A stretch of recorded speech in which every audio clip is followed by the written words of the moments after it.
Hoje no Aurora Online estamos transmitindo através do Facebook da Rádio Aurora e também através do rádio, então seja muito bem-vindo você ouvinte, você que nos acompanha pelas redes sociais.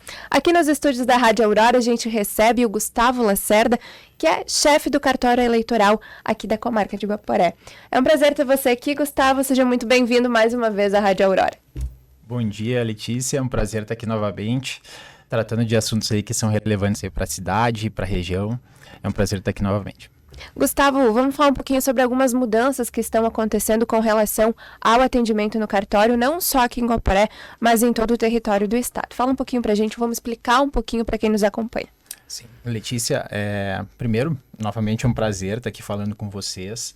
E o fato dessa visita aqui é muito para trazer um serviço novo para o eleitor, que é o serviço de atendimento no cartório eleitoral presencial, para qualquer eleitor que esteja passando por Guaporé, que seja eleitor do Rio Grande do Sul, ele pode fazer qualquer operação comparecendo ao cartório. Antigamente a gente fazia só para eleitores aqui da nossa zona, mas a partir dessa semana, então, a gente começa a atender qualquer eleitor, facilidades, né? Cidades maiores que têm um fluxo maior de atendimento de eleitores, se esse eleitor tiver disponibilidade, eleitores que viajam e tal, trabalham com viagem, pode se dirigir ao cartório eleitoral, tanto de Guaporé quanto de qualquer outra cidade aí, para fazer um serviço de regularização, transferência e demais que a gente oferece aqui para a população. Nós estamos em ano eleitoral, né? Ano de eleição presidencial, eleição de deputados, governantes, enfim. Gustavo, vamos esclarecer para o pessoal quais são os prazos que as pessoas têm para estarem em situação regular, para fazerem seus títulos, né? Estarem reguladas nesse sentido, regularizados. Sim, até o dia 4 de maio, Letícia, a gente faz qualquer operação de regularização, eleitores que querem fazer transferência de título, que querem pagar suas multas, pendências que ficaram de outras eleições que faltaram.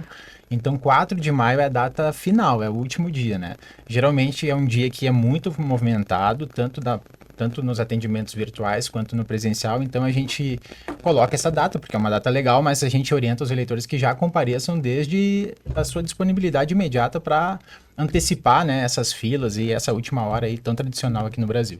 A gente sabe que o brasileiro deixa tudo para a última hora, né? A gente já é acostumado a todo ano, na data limite, filas enormes, o pessoal tentando se regularizar. Falando nesse sentido também, sobre também essa data limite, nós temos visto em todo o Brasil uma queda muito grande no número de jovens, né? A partir dos 15, 16 anos, que fizeram seu título de eleitor. Então, esse número está muito abaixo de em outros anos, né? Gustavo, vamos falar um pouquinho sobre isso, incentivar os jovens a votarem, a exercerem esse direito. Sim, Letícia, essa semana que passou foi a publicidade que foi dada para o alistamento do jovem eleitor trouxe uma reflexão que é muito importante, até trouxe um dado relevante aqui.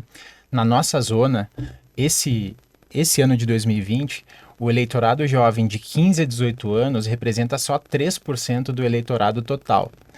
Em 2016, há 6 anos atrás, esse número era 6%. Então, a gente teve uma redução de 50% do eleitorado jovem. O eleitorado jovem, nesses últimos anos, deixou de se interessar pelo voto, pela política em geral. E nesses últimos dias, a gente tem notado uma procura maior. Então, a gente também gostaria muito que o jovem participasse. Eu, quando era jovem, fui desde cedo, assim, gostava de participar. E nesses últimos dias a gente tem visto uma procura maior. Esperamos que até o final do prazo esses jovens continuem comparecendo para que eles participem também dessa eleição, porque daqui 4 anos eles já não vão ser mais jovens e vão ter pensado assim, putz, eu poderia ter votado e não votei, né? E aí vai ser obrigatório, né? E aí vai ser obrigatório. A gente viu essa semana, até mesmo com o evento Lollapalooza, vários artistas, né, se mobilizaram tentando, né, fazer esse convencimento aos jovens, incentivando. Isso teve algum reflexo no número de jovens se alistando? Teve. A gente notou também que desde quinta-feira passada, anterior ao evento, a gente tinha um número de alistamentos, de requerimentos que posteriormente a essa divulgação aí dos artistas dobrou. Ou seja, a gente tinha média de 5.000 alistamentos de jovens na quinta e na sexta-feira isso mudou para 10, 12 mil. E tem aumentado. A expectativa do TSE é que até sexta-feira isso ultrapasse 20 mil. Isso só referente a eleitores jovens. de 15 a 18 anos, né? A procura tem aumentado também para outras faixas etárias, mas o foco tem sido mesmo o jovem eleitor. É que a gente sabe que em época de eleição, né, principalmente eleições presidenciais, que são tão concorridas e há tanta, a gente fala em tanta divergência, são tão opostos, né, esses votos sim fazem a diferença, independente de partido, de opção, enfim, esses votos contam muito, né, Gustavo? Contam, esses votos, eles contam muito, e a gente tem notado também que eu acho que esse é o grande fator, assim, dessa participação e dessa campanha de alistamento de jovens, é que nas últimas eleições o que fez diferença foi a abstenção, foi a falta de interesse das pessoas em votar. Então agora há um movimento contrário, que é justamente estimular as pessoas, e não só os jovens, mas que todo mundo compareça o máximo possível. A gente precisa transformar essa insatisfação com a política em uma força para que a gente consiga mudar aquilo que o eleitor não concorda, né? Votando em branco a gente não faz diferença, né? E é importante que as pessoas vão votar, né? E se caso não possam, né, Gustavo, como devem proceder? Ah, não posso comparecer no dia da votação, não estou no local onde normalmente eu voto, o que eu faço? Assim, a regra para justificativa de ausência, ela melhorou muito nos últimos anos, tá? Antigamente, o eleitor ele deveria comparecer a um local de votação e fazer sua justificativa.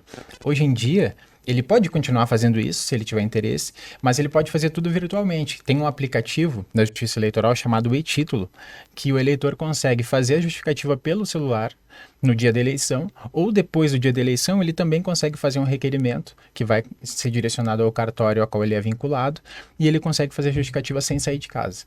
Hoje está totalmente desburocratizado, o eleitor não tem, assim, quem tem maiores dificuldades, cidades que a zona eleitoral não abrange, por exemplo, aqui na região União da Serra, Montauri, são eleitores que o cartório eleitoral não está na cidade deles. Então eles podem fazer tudo isso de casa. A gente está oferecendo serviços de uma forma tão abrangente na internet que o eleitor só vem ao cartório se ele realmente quiser vir ao cartório, porque todos os demais a gente consegue fazer virtualmente. E o e-Título, ele funciona também se o eleitor quiser utilizar no momento da votação, preferir usar ele de forma digital, né, em vez do papel impresso do título, enfim, físico? Sim, o e-Título ele serve como documento oficial, só que a gente precisa fazer a diferenciação entre os eleitores que têm a biometria e os eleitores que não têm a biometria. De 2020 para cá, a gente não fez mais coleta biométrica em função da pandemia. Então, esses eleitores, eles podem baixar o e-Título, só que eles não vão ter a foto no documento digital. E isso vai inviabilizar o uso unicamente desse documento. Eles vão ter que levar um documento de identidade junto para o dia da votação para ser identificado pelo mesário. Os eleitores que têm foto no seu aplicativo serve como documento oficial normal, porque o mesário, ou mesmo para outras finalidades, o agente que está verificando esse documento vai conseguir identificar a identidade olhando a foto e os dados ali, né? Como mesmo a identidade, carteira de motorista, passaporte, entre outros. Gustavo, o cartório eleitoral de Guaporé funciona em qual horário para o pessoal que precisa de algum serviço, enfim, que vocês ofereçam? Qual o horário de funcionamento? E, para quem ainda não sabe, quais os principais serviços que vocês oferecem hoje? O nosso horário de atendimento é das 12 às 19 horas. Isso presencial, né, Letícia? A gente consegue receber o requerimento 24 horas por dia. Eleitores que querem fazer o seu alistamento podem solicitar pela internet a qualquer momento. O serviço não para na internet, né? Eleitores do exterior, que estejam no exterior, também podem fazer dessa forma. E os nossos principais serviços são, que a gente tem feito com muita frequência: regularização de título, eleitores que são aqueles eleitores que não votaram nas últimas eleições e querem regularizar para essa eleição. Transferência de título, tem tido uma procura bastante grande. E alistamento de eleitores mesmo, que são esses jovens que a gente mencionou anteriormente. E, de uma forma geral, esses são os serviços que a gente mais atende. Mas existe uma série de outras coisas. Tem eleitores que querem só trocar o seu local de votação dentro da cidade. A gente consegue fazer também, pode ser feito também pela internet. E serviços mais particulares, assim, que são relacionados à situação individual de cada eleitor aí, não são tão comuns, né? Esses são os serviços mais rotineiros que a gente tem: alistamento, transferência e atualização de dados. Reforçando, o cartório eleitoral de Guaporé fica em frente ao fórum aqui do município. Gustavo, deixa um espaço para suas considerações finais, qualquer aviso, enfim, a nossa comunidade fique bem à vontade. Só concluindo, Letícia, eu queria falar que o site para os eleitores aí que quiserem tomar nota é jedigital.tre-rs.jus.br. Esse é o portal da Justiça Eleitoral para a gente fazer e receber requerimentos online de qualquer eleitor do estado que esteja tanto no Rio Grande do Sul quanto fora do Rio Grande do Sul que queira solicitar nossos serviços. Mas só agradecer aí pelo espaço, pela oportunidade aí de divulgar esse serviço importante para a população. Muito obrigada, até uma próxima oportunidade. E você que está nos acompanhando através das redes sociais, continue aqui ligadinho na Rádio Aurora online, no Facebook, no YouTube e no Instagram. Obrigada, até o próximo.